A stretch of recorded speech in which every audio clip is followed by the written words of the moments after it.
Praise Lord, praise Lord, praise Lord. Hallelujah, hallelujah, hallelujah. सबको जय मसीह की। जय मसीह की। परमेश्वर, हमारा परमेश्वर जो सबका परमेश्वर है, उसके पवित्र भवन में चढ़ाने के लिए पवित्र लहू की आवश्यकता होती थी। आज के सुसमाचार के लिए परमेश्वर की बेटी प्रार्थना करेगी। सबको जय मसीह की। परमेश्वर आप सबके साथ हैं और आप सबसे बहुत प्रेम करता है। Hallelujah, hallelujah. महान परमेश्वर, सर्वशक्तिमान ईश्वर, जमीन आसमान दे मालिक ते खालिक, ਤੁਹਾਡਾ ਧੰਨਵਾਦ, ਤੁਹਾਡਾ ਸ਼ੁਕਰ ਕਰਦੇ ਹਾਂ ਸੁਆਮੀ, ਅੱਜ ਦੇ ਸੁੰਦਰ ਦਿਨ ਲਈ, ਸੁੰਦਰ ਸਮੇਂ ਲਈ ਮੇਰੇ ਪਿਤਾ ਜੀ, ਜੋ ਸਾਡੀਆਂ ਜ਼ਿੰਦਗੀਆਂ 'ਚ ਬਖਸ਼ਿਆ ਪ੍ਰਭੂ, ਖੁਸ਼ੀਆਂ ਤੇ ਆਨੰਦ ਦਾ ਦਿਨ ਬਖਸ਼ਿਆ, ਤੰਦਰੁਸਤੀ ਦਿੱਤੀ ਪਿਤਾ ਜੀ, ਔਰ ਆਪਣੇ ਕਦਮਾਂ 'ਚ ਬੈਠਣ ਲਈ ਆਪਣਾ ਫਜ਼ਲ ਬਖਸ਼ਿਆ ਪ੍ਰਭੂ। ਇਹ ਸਭ ਤੁਹਾਡੀ ਦਇਆ, ਤੁਹਾਡੀ ਕਿਰਪਾ ਮੇਰੇ ਪਿਤਾ ਪਰਮੇਸ਼ਵਰ, ਔਰ ਤੁਹਾਡੀ ਬੇਟੀ ਹਿਰਦੇ ਤੋਂ ਤੁਹਾਡਾ ਧੰਨਵਾਦ, ਤੁਹਾਡਾ ਸ਼ੁਕਰ ਕਰਦੀ ਹੈ ਸੁਆਮੀ। ਸੱਚਮੁੱਚ ਖੁਦਾ ਜੋ ਸੇਵਾ ਬਖਸ਼ੀ ਪ੍ਰਭੂ, ਹਰ ਰੋਜ਼ ਵਚਨ ਦਿੰਦਿਆਂ ਪ੍ਰਚਾਰ ਕਰਨਾ, ਉਸ ਲਈ ਵੀ ਤੁਹਾਡਾ ਧੰਨਵਾਦ, ਤੁਹਾਡਾ ਸ਼ੁਕਰ ਕਰਦੇ ਹਾਂ। ਬੇਨਤੀ ਕਰਦੀ ਪਿਤਾ ਜੀ, ਹੁਣ ਤੁਸੀਂ ਆਪਣੇ ਵਚਨ ਦੇ ਅਨੁਸਾਰ ਸਾਡੇ ਵਿਚਕਾਰ ਆਓ ਔਰ ਵਚਨ ਪੜ੍ਹਨੇ 'ਚ, ਪ੍ਰਚਾਰ ਕਰਨੇ 'ਚ ਸਾਡਾ ਮੂੰਹ ਬਣ ਕੇ ਬੋਲੋ ਮੇਰੇ ਪਿਤਾ ਜੀ। ਮੈਂ ਤੁਹਾਡਾ ਧੰਨਵਾਦ, ਤੁਹਾਡਾ ਸ਼ੁਕਰ ਕਰਦੀ ਹਾਂ ਸੁਆਮੀ। ਸੱਚਮੁੱਚ ਖੁਦਾ ਤੁਹਾਡਾ ਦਿੱਤਾ ਵਚਨ ਤੁਹਾਡੀ ਇੱਛਾ ਦੇ ਮੁਤਾਬਿਕ ਮੇਰੇ ਪਿਤਾ ਪਰਮੇਸ਼ਵਰ ਦੁਨੀਆ ਦੀ ਸ਼ੋਰ ਤੱਕ ਪਹੁੰਚੀ। ਤੁਹਾਡਾ ਧੰਨਵਾਦ, ਤੁਹਾਡਾ ਸ਼ੁਕਰ ਕਰਦੇ ਹਾਂ ਪ੍ਰਾਰਥਨਾ ਸੁਣਨ ਲਈ। ਪ੍ਰਾਰਥਨਾ ਪ੍ਰਭੂ ਯੀਸੂ ਦੇ ਸਮਰਥੀ ਤੇ ਪਵਿੱਤਰ ਨਾਮ ਵਿੱਚ ਮੰਗ ਲੈਂਦੇ ਹਾਂ, ਆਮੀਨ। आमीन। Praise Lord. पवित्र लहू का मतलब है कि पिता परमेश्वर यहोवा के लिए ऐसा पशु बलि किया जाता था जिसमें कोई नुक्स नहीं होता। हालेलुया।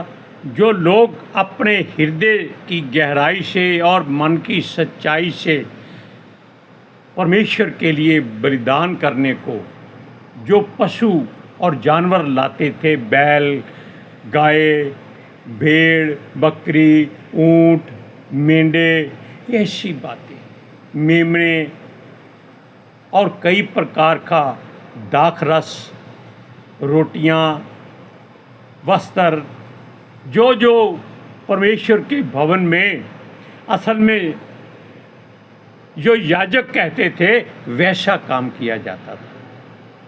लेकिन परमेश्वर की वेदी पर चढ़ाने के लिए पवित्र लहू ही जरूरी था। और इजरायली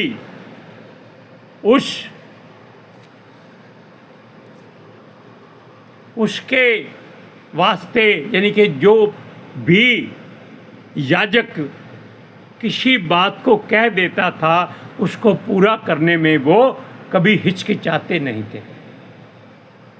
वो ये नहीं सोचते थे कि ये जो जानवर है बहुत अच्छा पला है, बहुत सुंदर है, ये बहुत गाय दूध देती है, ये बैल बहुत तकड़ा है, इसके बदले में कुछ और दे देते हैं। बिल्कुल नहीं। वो सबसे बढ़िया जानवर जिसको वो खुद प्रेम करते थे, वो जाके यहोवा परमेश्वर को बलिदान कराते थे और परमेश्वर प्रसन्न होकर उनको आशीष देता। क्यों? क्योंकि जो भी पशु जानवर होता, पाक, साफ और निर्दोष होना उसके लिए जरूरी था। और इजरायली जब उकता गए, क्योंकि मनुष्य हैं, ये बार बार एक काम करने से उकता जाता है, यानी कि तंग हो जाता है कि क्या मैं रोज रोज ये काम करूं। रोज रोटी खाना नहीं भूलते, दाख मधु मदिरा पीना नहीं भूलते, व्यभिचार करना नहीं भूलते और दूसरों को लूटना नहीं भूलते। लेकिन परमेश्वर के साथ ऐसी बातें करने में ये लोग अपने जिद पर या हठ पर आ जाते थे और परमेश्वर से फिर ये मार खाते थे। हालेलुया। सुनिए, यदि ऐसा कोई भी मनुष्य जो खुदा के हुक्म से लायक अच्छा बलिदान नहीं चढ़ाता था, या वर्जा हुआ पशु होता है, बीमार, लंगड़ा, काना, अंधा, या जिसके कान ना हो, कुछ भी सींग ना हो, ऐसा जानवर अगर चढ़ा देते थे तो यहोवा बहुत ही क्रोधित होता था और परमेश्वर उनके ऊपर कई बार पत्थरवाह करवा के उनको मरवा देता था ताकि बाकी लोग चैतन्य हो जाएं कि जो परमेश्वर, हमारा परमेश्वर सृष्टि का करता है, जिसने हमको बनाया है, जिसने हमको एक उत्तम जाति का दर्जा किया है, जिसका सिरा अब्राहम, जिसको उसने आशीष दी है कि तू जातियों का मूल पिता होगा, ऐसे परमेश्वर के लिए आप घटिया सोच क्यों रखते हो? हालेलुया। सुनिए ध्यान से। तब पत्थरवाह करते और उसको नाश किया जाता। कोई भी बढ़िया से बढ़िया जानवर बलिदान करता था वो आशीष पाता था, क्योंकि उसके जानवर का लहू परमेश्वर की वेदी पर छिड़का जाता था और बाकी जो भी उसका चमड़ा, मांस या जो भी बचता था, यानी कि उसके नियम के अनुसार याजक परमेश्वर की पवित्र आग जो कभी बुझती नहीं थी उस पर बलिदान चढ़ा देते थे और यहोवा को वो सुगंध जैसा भाता था। अच्छा और खुशबूदार भोजन के उसके बच्चों ने आज बहुत बढ़िया बैल बलिदान किए हैं। Hallelujah, hallelujah, praise Lord, praise the Lord. क्योंकि पवित्र वेदी की पवित्र अग्नि कभी भी बुझने नहीं दी जाती थी, ये याजकों को हुक्म था। और ये जो बलिदान होता था खुदावंद को सुखदायक सुगंध की तरह बाता था और बदले में परमेश्वर उनको आशीष देता था। तब हमारा प्रभु पिता अपने लोगों को चेतावनी में कहता था कि जानवरों की पूजा ना करो।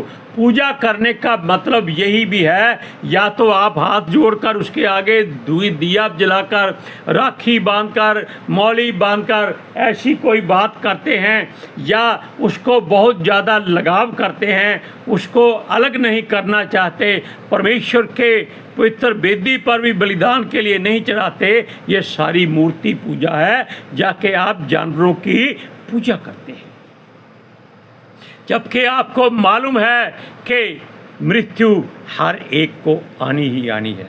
आप कब तक उस जानवर को संभाल के रखोगे? क्या पता आप उससे पहले मर जाओ, तब आप क्या करोगे? परमेश्वर का भय मानना सबसे बड़ी बात है, ये सबसे बड़ी पूजा है और परमेश्वर की महिमा करना ऐसा ही बाता है। सुनिए, वो कहता है कि ऐसी बातों से परहेज करो, व्यभिचार से परहेज करो और दूसरों के लिए जो भी करना है प्रेम के साथ करो। यानी कि जो आपका बोल मुख से निकलता है वो जानवरों की भाषा की तरह ना हो, किसी को खींच कर बोल देना, डांटते रहना, या अपने हक के लिए हे आज हमको इतना धन चाहिए, आज इकट्ठा करो, सोना इकट्ठा करो, किसी को कुछ देना नहीं है, कोई पैसे मांगने ना आए, ऐसी बातें वो कहता है मत करो, क्योंकि सब कुछ पिता परमेश्वर यहोवा का है।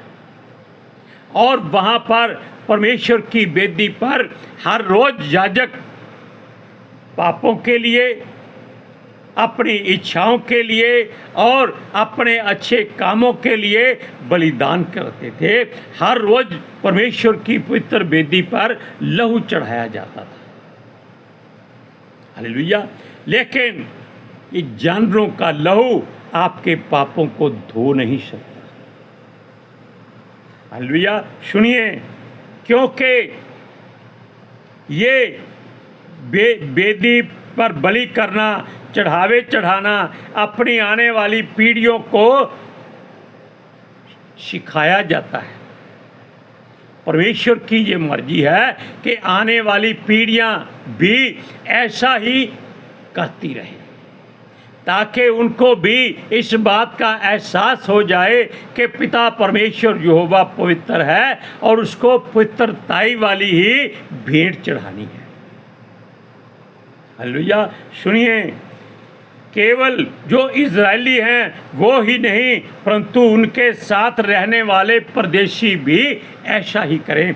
यानी कि तब भी परदेशी उनके बीच में रहते थे। परदेशी का मतलब है कुछ ऐसी जातियां जो इजरायलियों की सेवा करती थी, पानी भरने वाले, लकड़ी ले आने वाले, या उनके तंबू टेंट लगाने वाले, इकट्ठे करने वाले, ऐसे सारे सेवक होते थे, उनको परदेशी कहा जाता था।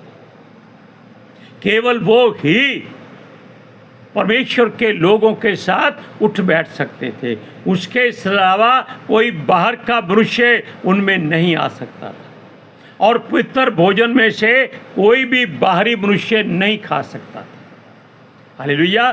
सुनिए, वचन पढ़िए, लेवियों की पुस्तक 17 अध्याय उसकी 6 से 9।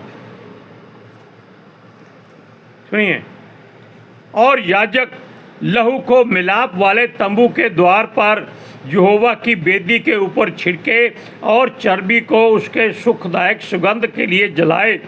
वे जो बकरों के पूजक होकर व्यभिचार करते हैं, वे फिर अपने बलि पशुओं को उनके लिए बलिदान ना करें। तुम्हारी पीढ़ियों के लिए यह सदा की विधि होगी। सुनिए, तू उन्हें कह कि इज़राइल के घराने के लोगों में से या उनके बीच रहने वाले परदेशियों में से कोई मनुष्य क्यों ना हो जो होम बलि या मेल बलि चढ़ाए और उसको मिलाप वाले तंबू के द्वार पर यहोवा के लिए चढ़ाने को ना ले आए, पर अपने लोगों में से नाश किया जाए अगर वो इनकार करे। हालेलुया। सुनिए, यानी कि अगर उनके बीच में रहने वाले जो परमेश्वर के लोगों के साथ भोजन कर सकते थे, अगर वो अच्छा पशु जानवर परमेश्वर की वेदी के लिए ना लाए तो वो उसको नाश किया जाता था। लेकिन ये लहू हर रोज चढ़ाया जाता था जो पापों की क्षमा नहीं दे सकता था। आशीष मिलती थी लेकिन बुराई उनके अंदर से नहीं जाती थी। सुनिए, जब परमेश्वर की वेदी पर पशुओं का लहू शुद्धता का प्रतीक मानकर चढ़ाया जाता था, तब लोग अपना सौभाग्य समझते थे। मगर बाद में लोग कनान पहुंच गए और अपनी वाचाओं को भूल गए। हमने क्या कहा था कि ये मनुष्य हैं, चाहे कितना भी इनको समझा लो, कितना कुछ इनको दे दो, लेकिन फिर भी ये अपनी असलियत नहीं भूलते। ये मिट्टी के घड़े हमेशा टूटने के लिए तैयार रहते हैं। सुनिए, तब खुदा ने जैसे मलाकी की पुस्तक में उनको चेतावनी दी थी कि वो अपने परमेश्वर के लिए अच्छा और बढ़िया पशु लाएं, कोई बीमार या बरजा हुआ जानवर ना लाएं, क्योंकि ये लोग अच्छे पशु छोड़कर बीमार, अंधे, लंगड़े आदि पशुओं को चढ़ाते। तब यहोवा 400 साल तक इनसे नहीं मिला। क्यों नहीं मिला? क्योंकि ये लोग अपनी मर्जी करने से नहीं हटते थे। ये दाख मदिरा पीकर व्यभिचारी बन जाते थे और परमेश्वर के लिए अच्छा बलिदान नहीं बेचते थे।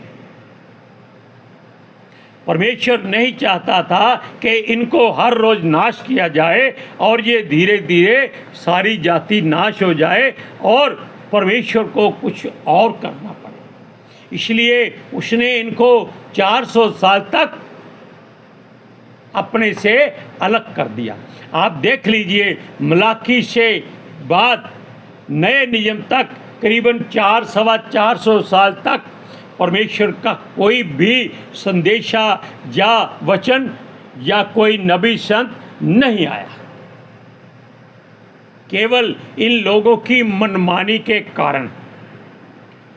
सुनिए, यहोवा ने उनसे कोई बात नहीं की, मगर पाप बहुत ही बढ़ चुका था। तो उसने, यानी कि परमेश्वर देख रहा सब कुछ था कि ये लोग पाप में बढ़ते जा रहे हैं, ये परमेश्वर को क्रोध दिला देंगे तो वो इनको नाश कर देगा। इसलिए परमेश्वर जो वचन है वो दुख देकर पश्चाताप करता है या दुख देने में विलंब करता है। ऐसी बात सोचकर उसने अपने स्वर्गदूतों के द्वारा ये जानना चाहा कि वो किसको भेजे जो इनके पापों को नाश करे।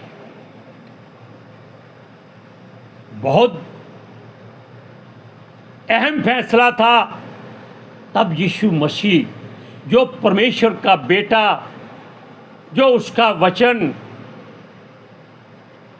हमारे लिए राह, सच्चाई और जीवन बनकर आया, जीवन जल बनकर आया, वो बोला, हे पिता मैं यहाँ हूँ, मुझे भेज। वो इसलिए ताकि जगत नाश ना हो। वो हमारे लिए कुर्बान होने के लिए मनुष्य के पुत्र बनकर धरती पर आया और पिता ने उसको आत्मा के द्वारा भरपूर किया। सुनिए, क्योंकि धरती पर पितर आत्मा के द्वारा मनुष्य के पुत्र में जब जन्माया गया और हमारे प्रभु यीशु मसीह को ये हिदायत दी गई थी कि वो इन सब के दुख, पाप, गुनाह अपने ऊपर ले ले और अपना बलिदान चढ़ा दे।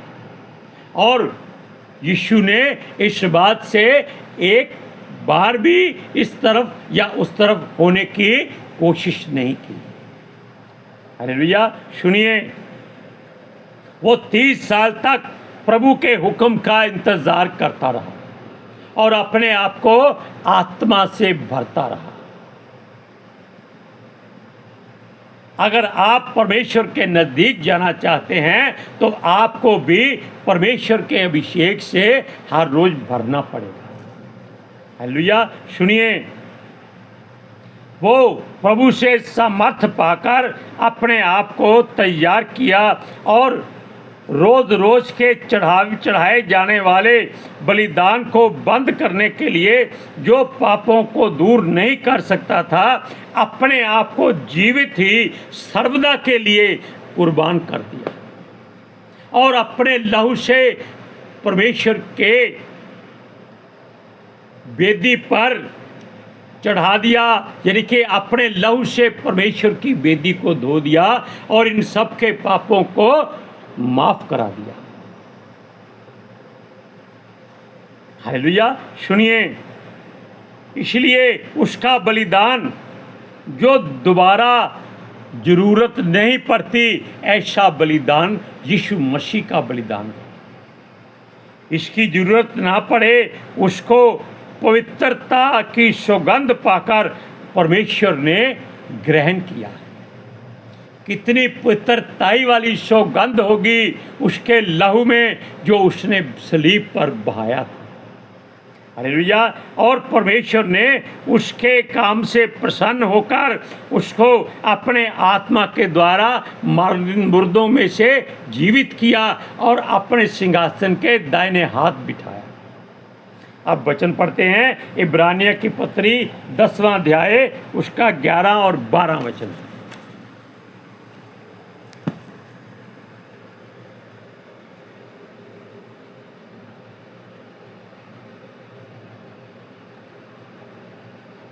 सुनिए, हर एक याजक तो खड़े होकर प्रतिदिन सेवा करता है और एक ही प्रकार के बलिदान को जो पापों को कभी दूर नहीं कर सकता बार बार चढ़ाता है, परंतु वह व्यक्ति तो पापों के बदले एक ही बलिदान सर्वदा के लिए चढ़ाकर परमेश्वर के दाहिने जा बैठा। अब आप जान गए कि अगर आप अपने आप को परमेश्वर के नज़दीक चाहते हैं तो यीशु की तरह अपने आप को दृढ़ कर लीजिए। हालेलुया, प्रेज लॉर्ड, ताकि आप भी परमेश्वर की आशीष के हकदार हो जाए। पवित्र आत्मा जी आपको भी ऐसा ही दृढ़ और मजबूत करे। आज के सुसमाचार के लिए परमेश्वर की बेटी प्रार्थना करेगी। Hallelujah. Thank you Jesus, thank you Lord, thank you ਪਿਤਰ ਆਤਮਾ ਜੀ। ਤੁਹਾਡਾ ਧੰਨਵਾਦ, ਤੁਹਾਡਾ ਸ਼ੁਕਰ ਕਰਦੇ ਸੁਆਮੀ, ਸਾਡੇ ਵਿਚਕਾਰ ਆਉਣ ਲਈ, ਵਚਨ ਪੜ੍ਹਨੇ 'ਚ, ਪ੍ਰਚਾਰ ਕਰਨੇ 'ਚ, ਸਾਡਾ ਮੂੰਹ ਬਣ ਕੇ ਬੋਲਣ ਲਈ ਪਿਤਾ ਜੀ। ਤੁਹਾਡੀ ਬੇਟੀ ਹਿਰਦੇ ਤੋਂ ਤੁਹਾਡਾ ਧੰਨਵਾਦ, ਤੁਹਾਡਾ ਸ਼ੁਕਰ ਕਰਦੀ ਸੁਆਮੀ। ਸੱਚਮੁੱਚ ਖੁਦਾ ਤੁਹਾਡਾ ਦਿੱਤਾ ਵਚਨ ਤੁਹਾਡੀ ਇੱਛਾ ਦੇ ਮੁਤਾबिक ਮੇਰੇ ਪਿਤਾ ਪਰਮੇਸ਼ਵਰ ਦੁਨੀਆ ਦੀ ਸ਼ੋਰ ਤੱਕ ਪਹੁੰਚੇ, ਲੋਕ ਸੁਣਨ ਔਰ ਸੱਚਾਈ ਨੂੰ ਜਾਣਨ ਔਰ ਸੱਚਾਈ ਉਹਨਾਂ ਨੂੰ ਆਜ਼ਾਦ ਕਰੇ ਪਿਤਾ ਜੀ। ਮੈਂ ਤੁਹਾਡਾ ਧੰਨਵਾਦ, ਤੁਹਾਡਾ ਸ਼ੁਕਰ ਕਰਦੀ ਹਾਂ ਸੁਆਮੀ। ਔਰ ਤੁਹਾਡੇ ਬੱਚੇ ਹਮੇਸ਼ਾ ਤੁਹਾਡੀ ਸ਼ਾਂਤੀ ਔਰ ਤੁਹਾਡੇ ਅਨੁਗ੍ਰਹਿ ਵਿੱਚ ਬਣੇ ਰਹਿਣ। ਆਮੀਨ। आमीन। Praise Lord, hallelujah. सबको जय मसीह की। जय मसीह की।